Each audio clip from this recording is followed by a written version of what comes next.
ఏపీలో కూటమి పాలన మొదలై ఏడాదిన్నర దాటిపోయింది.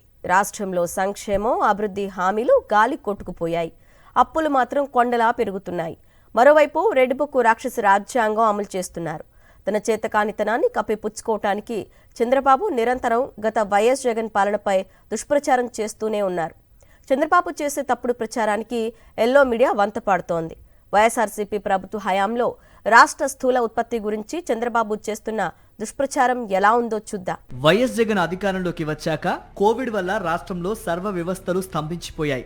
రాష్ట్రమే కాదు, దేశమే కాదు, ప్రపంచమే 2 ఏళ్ల పాటు ఆగిపోయింది. వ్యవస్థలన్నీ ఎక్కడికక్కడ స్తంభించిపోయాయి.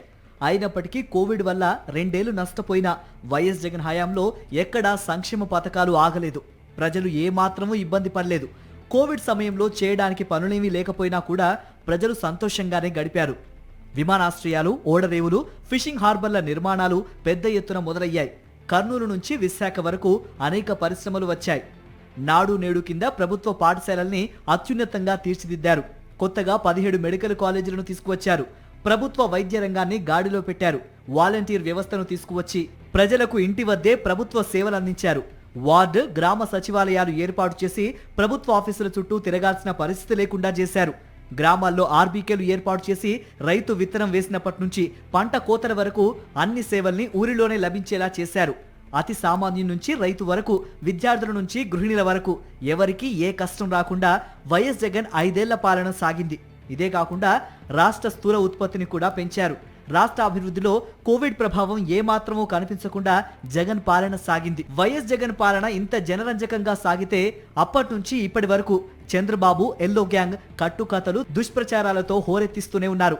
ఎన్నికల్లో కూడా నోటికొచ్చిన హామీలిచ్చి ఎల్లో మీడియా ద్వారా తప్పుడు ప్రచారం చేసి ప్రజల్ని మభ్యపెట్టి అధికారంలోకి వచ్చారు.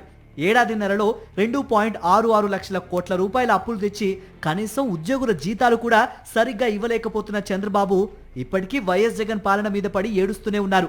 జగన్ పాలనా కాలంలో రాష్ట్రానికి 7 లక్షల కోట్ల రూపాయల రాష్ట్ర స్థూలోత్పత్తి నష్టం జరిగిందంటూ చంద్రబాబు చేస్తున్న తప్పుడు ప్రచారానికి ఎల్లో మీడియా వంతపాడుతోంది. ప్రభుత్వం దగ్గర వాస్తవ సమాచారం ఉన్నా కూడా తప్పుడు ప్రచారం చేయటంలో గోబెల్స్కే గురువులాగా మారిన చంద్రబాబు అండ్ కో ప్రజల్ని మభ్యపెట్టేందుకు నిరంతరం ప్రయత్నిస్తూనే ఉంది.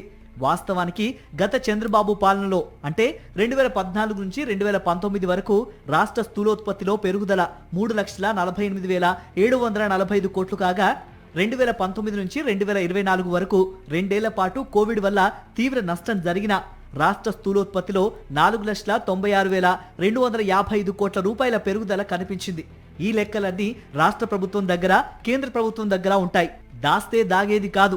శాతంలో చూస్తే అప్పట్లో చంద్రబాబు పాలనలో రాష్ట్ర స్థూలోత్పత్తి 4.45% పెరిగితే జగన్ పాలనలో 4.82% పెరిగింది. రాష్ట్రంలో జరుగుతున్న కూటమి విధ్వంస పాలన వల్లే ఏడాదిన్నర నుంచి ప్రతి నెల జీఎస్టీ వసూళ్లు మైనస్లోనే ఉంటున్నాయి. ఏటా కనీసం 10% పెరగాల్సి ఉండగా 4 లేదా 5% తగ్గిపోతున్నాయి.